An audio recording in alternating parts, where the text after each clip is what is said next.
जी students, एक बार फिर आप लोग का एड्यू नागर हब चैनल पर स्वागत है। इससे पहले वाली वीडियो में हम लोगों ने CSIR नेट का फॉर्म जो है रिलीज हो चुका है, जिसकी लास्ट डेट 25 अक्टूबर है, डिस्कस किया था। अब इस एग्जाम की जो डेट है वो 18 दिसंबर है। तो स्टूडेंट्स के साथ सबसे बड़ा प्रॉब्लम क्या होता है कि पहले तो फॉर्म का इंतजार करेंगे और जैसे ही फॉर्म आता है तो दिमाग में सबसे पहला क्वेश्चन या सबसे पहला मैसेज आप लोग के दिमाग में जाता है कि अब तो सिर्फ एग्जाम के 2 महीने बचे हैं, अब तैयारी नहीं हो पाएगी, अब हम जून की तैयारी करेंगे। तो मैं आप लोग को बता दूं, अभी भी आप लोग के पास बहुत टाइम है।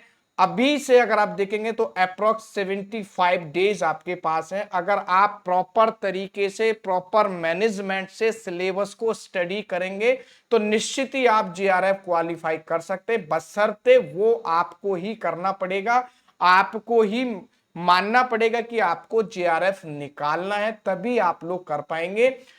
मैं यहां पर मैंने आप लोगों के लिए एक 70 डेज का एक प्लान बनाया है कि आप लोग सिलेबस को किस तरह से डिवाइड करके उसकी स्टडी कर सकते हैं।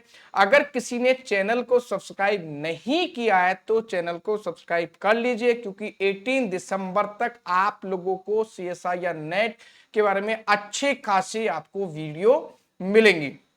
अगर मैं बात करूं सिलेबस की, तो लाइफ साइंस का जो सिलेबस है उसमें 13 यूनिट होती है और 13 यूनिट को हमने 10 वीक्स में डिवाइड किया। 10 वीक्स का मतलब 70 डेज में हम लोगों ने डिवाइड किया है। आप इस यूनिट्स को ऊपर नीचे अपने हिसाब से कर सकते हैं, क्योंकि सबसे पहले आपको वो यूनिट पढ़नी है जिसमें आपका इंटरेस्ट हो, जिसमें आपका इंटरेस्ट हो, क्योंकि आप अगर वो यूनिट सबसे पहले पढ़ेंगे तो आपका एक फ्लो बनेगा पढ़ने का।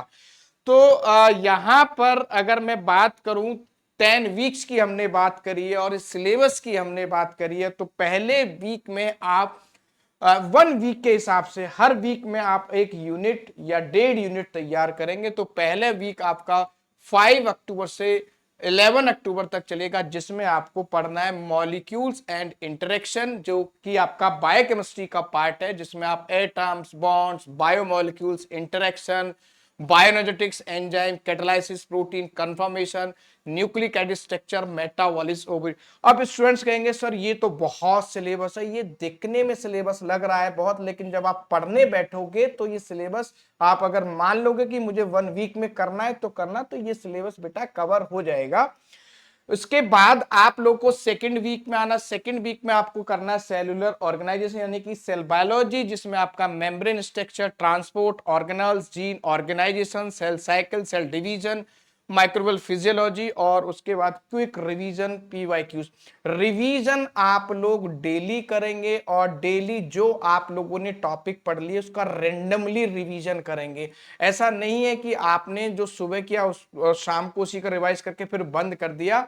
वो ठीक है, आपने रिवाइज किया, बट आप पर डे जो ओल्ड में आपने टॉपिक किए उनका क्विक रिवीजन प्लस PYQs आपको डेली करने हैं। एक अपना लिमिट बना लीजिए, मुझे 50, मुझे 25, 26, यानी फर्स्ट डे जो आप डिसाइड करोगे उससे कम PYQs नहीं होने, उतने तो रह सकते हैं, लेकिन उससे ज्यादा हो सकते हैं, बट उससे कम PYQs आप नहीं करेंगे। अगर मैं थर्ड वीक की बात करूं, 19 टू 25 अक्टूबर आपका फंडामेंटल प्रोसेस, जिसमें आपका DNA रेप्लिकेशन, रिपेयर, यानी कि पूरा का पूरा सेंट्रल डॉगमा है इसमें, जिसको आप कवर करेंगे। फोर्थ वीक की आप बात करोगे 26 अक्टूबर से 1 नवंबर आपका सेल सिग्नलिंग, कैंसर, इम्यूनोलॉजी जो वाला टॉपिक है, यूनिट है, वो आप करेंगे। वीक 5 में जो कि आपका 2 टू 8 नवंबर इंटेंस बायोलॉजी, जिसमें आपका जेनेटिक्स है पूरा का पूरा। और 6 वीक में आप 9 टू 15 नवंबर तक आपका डेवलपमेंट बायोलॉजी और टेक्निक्स। वीक 7 में 16 टू 20 नवंबर एनिमल फिजियोलॉजी, 23-29 नवंबर प्लांट फिजियोलॉजी, और वीक 9 में आपका इकोलॉजी प्लस इवोल्यूशन, और जो लास्ट है आपका 17 टू 13 दिसंबर अप्लाइड बायोलॉजी। अब यहां पे स्टूडेंट्स कहेंगे सर आपने तो ये थोड़ी देर में आपने इतने सिलेबस बता दिए, ये हो कैसे पाएगा? अरे भाई आप करना स्टार्ट करो। इसका अगर आपने 60% भी कर लिया, 60% के PYQs कर लिए, तो आपका 100% JRF हो जाएगा। बस शर्ते अगर आप पहले से पहले ही सिलेबस को देख के डर जाएंगे तो आप कुछ नहीं कर पाएंगे। इसलिए आप इस सिलेबस को अपने हिसाब से वीक वाइज यूनिट करके आप उसका रिवीजन साथ के साथ करते चलिए। अगर किसी स्टूडेंट्स को कोई इश्यू है, कहीं प्रॉब्लम आ रही है, तो डिस्क्रिप्शन बॉक्स में मेरा नंबर लिखा हुआ है, आप मुझे मैसेज कर सकते हैं। अपना इंस्टीट्यूट का नाम, अपना स्टेट का नाम आप मुझे मैसेज कर सकते हैं। कहां से कौन सी बुक पढ़नी है ये भी मैं आपको बता सकता हूं। बशर्ते करना आपको ये कम से कम दिन में 4 से 5 घंटे आप निकाल सकते हैं और स्टडी कर सकते हैं। तो स्टूडेंट्स 70 डेज का ये मास्टर प्लान आपकी लाइफ को चेंज कर सकता है। सिर्फ और सिर्फ आपको 70 दिन। अब कुछ स्टूडेंट्स कहेंगे सर 70 दिन हम कैसे कर पाएंगे, क्योंकि बीच में दिवाली भी है, बहुत सारे फैक्टर्स है। तो बेटा कुछ चीजों को तो आपको इग्नोर करना पड़ेगा, क्योंकि अगर एक बार आपका जेआरएफ हो गया तो आपकी फैमिली दिवाली सेलिब्रेट करेगी उसी दिन।